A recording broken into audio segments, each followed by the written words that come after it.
नमस्कार, आप देख रहे हैं आज तक और मैं हूं पीयूष मिश्रा। आज हमारे साथ खास बातचीत करने के लिए हैं देश के कृषि मंत्री शिवराज सिंह चौहान। शिवराज जी, आपका बहुत बहुत स्वागत है धन्यवाद आज तक में। पीयूष जी। सर, मेरा सबसे पहला सवाल यह है कि आज पूरे देश में एक आवाज गूंज रही है जय हिंद की सेना, और ऑपरेशन सिंदूर जब से कंडक्ट किया गया है पूरे देशवासी हाथ में झंडा लिए उसका गुणगान गा रहे हैं, उसके बारे में जन जन तक ये बात पहुंचा रहे हैं। आप इसको किस तरह से देखते हैं? सारा देश नतमस्तक है अपने सेना के शौर्य के लिए। अपने सेना के शौर्य को प्रणाम, उनकी सटीक रणनीति को प्रणाम, उनके अचूक निशाने को प्रणाम। और प्रधानमंत्री जी ने तय किया कि सेना को खुली छूट। जो सोच हमारे नेतृत्व का है वो भी हमारे देश की सेना को अपना पराक्रम दिखाने का पूरा अवसर देता है। सारा देश देशभक्ति से भरा है।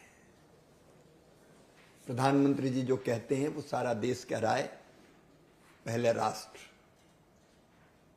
बाद में हम। देश पहले है। देश का मान, देश का सम्मान, देश का गौरव, देश का स्वाभिमान। और विशेषकर जिन लोगों ने ये जुर्रत की हमारे निर्दोष नागरिकों को, नौजवानों को मारने की, और जिनके पीछे,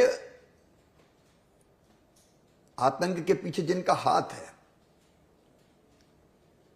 उनको नहीं छोड़ने का संकल्प हमारा। और पिछले दिनों जो कुछ हुआ, यह दुर्भाग्यपूर्ण था कि पहलगांव में हमारे निर्दोष नौजवान गोलियों से छलनी कर दिए गए। लेकिन आतंक के अड्डे तबाह करके भारत ने यह साबित कर दिया कि हम किसी को छेड़ेंगे नहीं, लेकिन कोई अगर हमें छेड़ेगा तो उसको हम छोड़ेंगे नहीं। और यह भारत है। देखिए, तय किया कि हम आतंक के अड्डों को निशाना बनाएंगे। हमने पहले सेना को निशाना नहीं बनाया, उन नागरिकों को निशाना बनाया। लेकिन जब पाकिस्तान ने अपनी तरफ से ये जुर्रत की हमारे देश पर हमला करने की, और तब हमारी सेना ने जो जवाब दिया वो दुनिया में अद्भुत है सचमुच में। क्या आपको लगता है कि इससे भारत को क्या हासिल हुआ? क्योंकि हम एक डेलीगेशन, कई डेलीगेशन जो है वो अलग अलग विश्व के अलग अलग देशों में भेज भी रहे हैं। आपको क्या लगता है कि इससे क्या देश को हासिल हुआ, और किस तरह से हमारी जो वीर सेना है इसकी वीर गाथा आगे आने वाले समय में लोग याद रखेंगे? सबसे बड़ी बात तो ये कि हमने आतंक के सारे अड्डे तबाह किए और ये संदेश दे दिया जी कि किसी भी कीमत पर हम आतंक बर्दाश्त नहीं करेंगे। और खुशी की बात यह कि आज अपवाद छोड़ के सारा विश्व हमारे साथ खड़ा हुआ है आतंकवाद के मुद्दे पर। जी। और हमारी सेना के शौर्य को भी दुनिया ने देखा है। ये अलग भारत है, न्यू इंडिया, जो प्रधानमंत्री नरेंद्र मोदी जी के नेतृत्व में आगे बढ़ रहा है।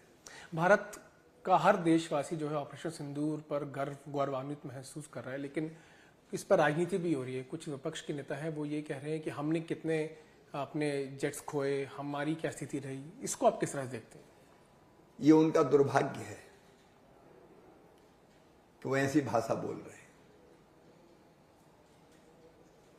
ये देश वो देश है, जब संकट आता है तो पक्ष प्रतिपक्ष साथ एक साथ खड़ा रहा है। इसमें एक नहीं, कई उदाहरण ऐसे हैं। जी। 1971 में जब युद्ध हुआ था, तब अटल जी जैसे नेताओं ने क्या कहा था सारी दुनिया जानती है।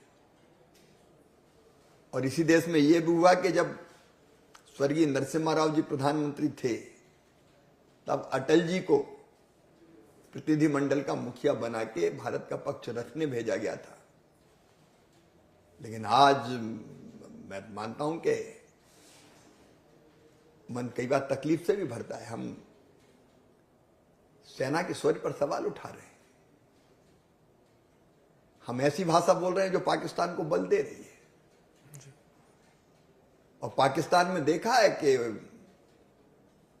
वो एक्स की जो पोस्ट है वो वहां दिखाई जा रही है कि देखो नेता प्रतिपक्ष क्या कह रहे हैं कि ये देशभक्ति है। आप बीजेपी के विरोधी हो सकते हैं, हो सकता है आप मोदी जी को पसंद ना करता हो, कारण क्या है आप जाने। आप मैदान में मुकाबला नहीं कर सकते, जनता की बीच लोकप्रियता में मुकाबला नहीं कर सकते, तो इस हद तक गिरोगे कि मोदी जी का विरोध करते करते देश का विरोध करने लगोगे। ये देश का नहीं है, जो ये कह रहे हैं उनका दुर्भाग्य है। आपने एक बहुत बड़ा अभियान जारी किया है, कल आपकी कुछ किसानों से मुलाकात भी हुई थी जिसमें आपने कृषि संकल्प अभियान भी जारी किया। इस अभियान से क्या फायदा होगा? आप देश के कृषि मंत्री हैं, आपको क्या लगता है किस तरह से किसानों तक आप पहुंचेंगे और किन किन टेक्नोलॉजीज को लेकर, किन किन चीजों को लेकर आप किसानों का के बारे में, उनके भले के बारे में आगे काम कर रहे हैं? प्रधानमंत्री श्रीमान नरेंद्र मोदी जी का संकल्प है विकसित भारत का निर्माण। विकसित भारत के लिए विकसित खेती और समृद्ध किसान, ये कृषि मंत्रालय का लक्ष्य है। कृषि मंत्रालय, ग्रामीण विकास मंत्रालय, किसान और गरीब भाई बहन, दिन और रात मैं उनके बारे में सोचता रहता हूं। खेती में भारत ने बहुत प्रगति की है, इसमें कोई दो मत नहीं। पिछले 10 सालों में उत्पादन में भी हमने छलांग लगाई है, अलग अलग क्षेत्रों में आगे बढ़े हैं, लेकिन अभी और काम करने की जरूरत है। और इसलिए हमारा लक्ष्य है कृषि किसान कल्याण विभाग का नंबर 1 देश की खाद्य सुरक्षा सुनिश्चित करना, नंबर 2 पोषक आहार मिले, पोषण युक्त आहार मिले, इसका इंतजाम करना, किसानों की आजीविका सुनिश्चित करना, फायदे की खेती, और चौथे धरती को भी बचाना। उत्तरी भारत के कई किसानों के साथ आपकी कल मुलाकात हुई थी। सिंधु जल संधि जो है उस पर कई किसानों ने अपनी बात रखी, आपने भी अपनी बात रखी। आपको क्या लगता है कि इस जो ट्रीटी है इसको अबेंस में डालने के बाद अब कितना फायदा किसानों को होने वाला है? एक ऐतिहासिक अन्याय हुआ था, मन में तकलीफ होती है। ये कैसी संधि थी?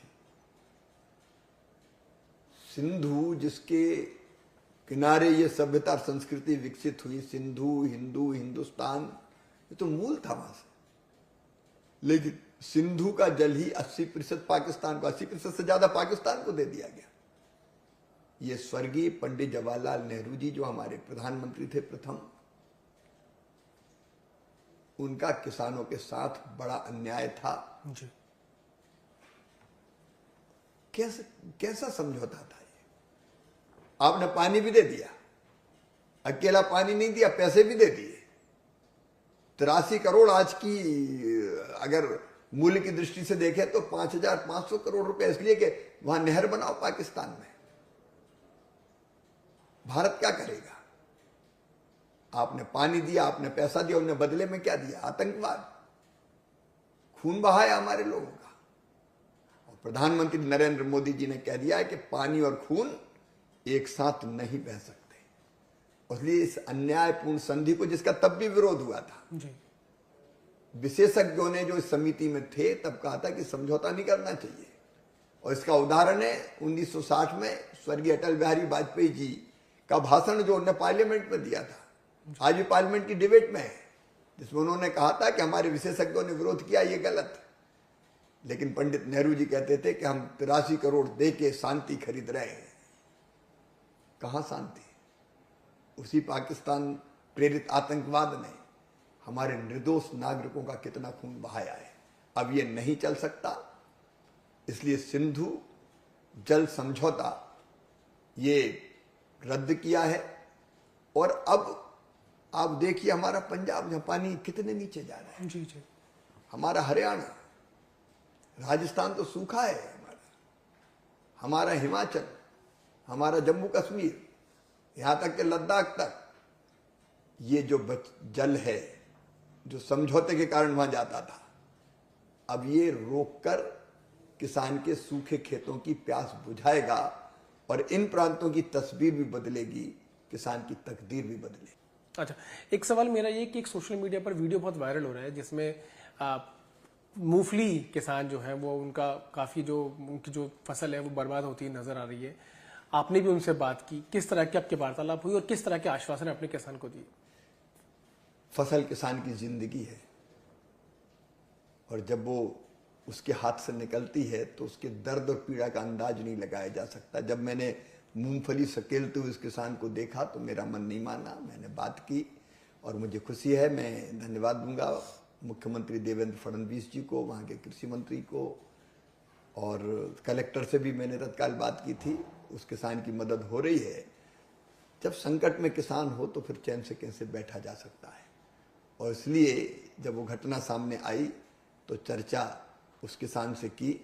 देखो, किसानों की सेवा ही मेरे लिए भगवान की पूजा है। कृषि मंत्री है ही इसलिए कि खेती किसानी के लिए और किसानों के लिए बेहतर से बेहतर करें। सर, एक सवाल, एक बहुत महत्वपूर्ण सवाल है ये कि आप कुछ दिनों पहले आपने इसको लेकर एक बैठक भी की थी और आपके मंत्रालय से जुड़ा ये सवाल है कि आपको याद होगा सरकार की एक नीति है कि अगर दोबारा से कोई भी आतंकवादी गतिविधि पाकिस्तान करता है तो उसको एक्ट ऑफ वॉर के तौर पे लिया जाएगा।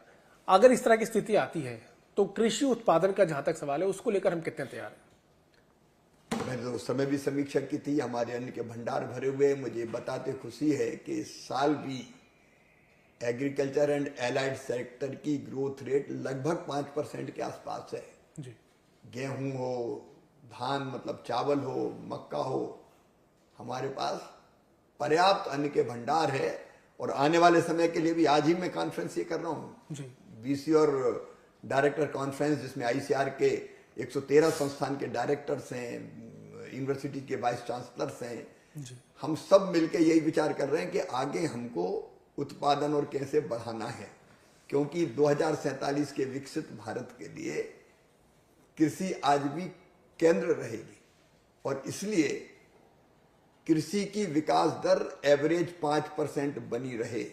प्रधानमंत्री जी ने $5 ट्रिलियन की इकोनॉमी की बात की, उसमें $1 ट्रिलियन योगदान हम कृषि का करेंगे।